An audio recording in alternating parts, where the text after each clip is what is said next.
Democrats are still licking their wounds from then Vice President Kamala Harris's defeat last November, and grappling with the implications of President Trump's second term. For the moment, they are essentially a leaderless party. But that will change in due course. The 2028 presidential field looks wide open from this distance. But some prominent Democrats have already been making moves. Number 1, California Governor Gavin Newsom. The California governor has ramped up his criticisms of Trump, taking to trolling him on social media. He's launched a line of merchandise in Trump's signature red bearing slogans like, "Newsom was right about everything." At a Politico forum, he called Trump simply the most destructive and damaging individual in my lifetime. The approach is paying off. Newsom has catapulted himself to frontrunner status in new polling. Number 2, Representative Alexandria Ocasio-Cortez.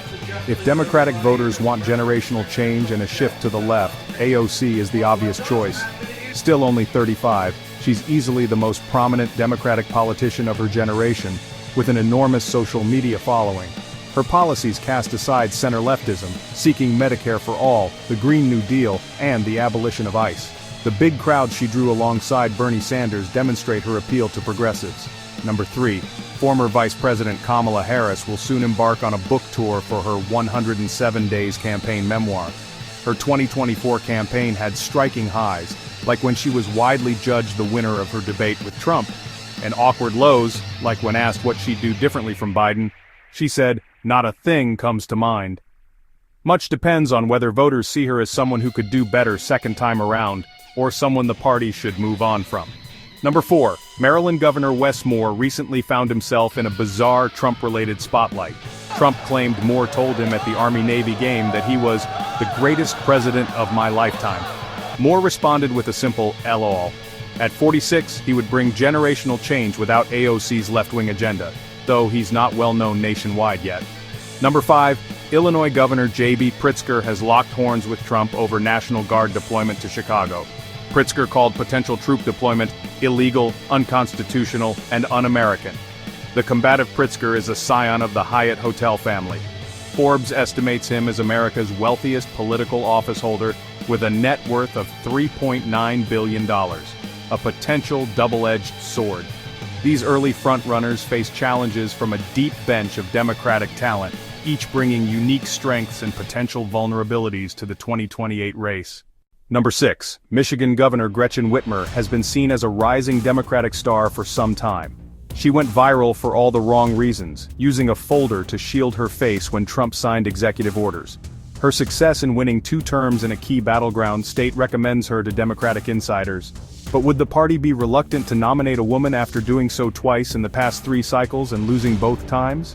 Number 7, former Transportation Secretary Pete Buttigieg is one of the best media performers in the party. He was one of the surprises of the 2020 cycle, performing better than many predicted. But the highest elected office he's held is mayor of South Bend, Indiana. And in 2020, Buttigieg performed abysmally with black voters, a key part of the base. Number 8, Pennsylvania Governor Josh Shapiro. One of the big what-ifs of 2024 revolves around him. Would he have been a better vice presidential choice than Tim Walz in the crucial battleground of Pennsylvania? But Shapiro could fall victim to the party's deep schism over Israel and Gaza if that conflict remains salient. Just 15% of Democrats sympathize with Israel, while 44% align with Palestinians, according to recent polling. Number 9, Connecticut Senator Chris Murphy could offer a best-of-all-worlds approach to Democratic voters. He's been emphatic in criticizing Trump and made effective use of social media, but he's also a broadly conventional senator who isn't easy to characterize as outside the mainstream. The challenge for Murphy would be how to outshine some of the bigger names on this list.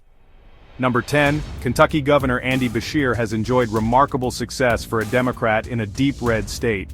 He won re-election by 5 points in 2023, despite Trump's 26-point victory in 2020 and 31-point romp in 2024.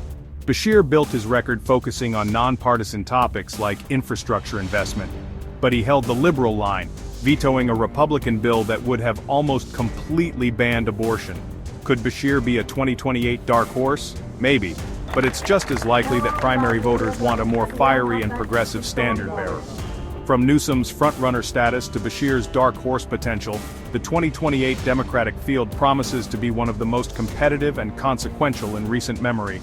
The question now is, which vision of the party's future will ultimately prevail?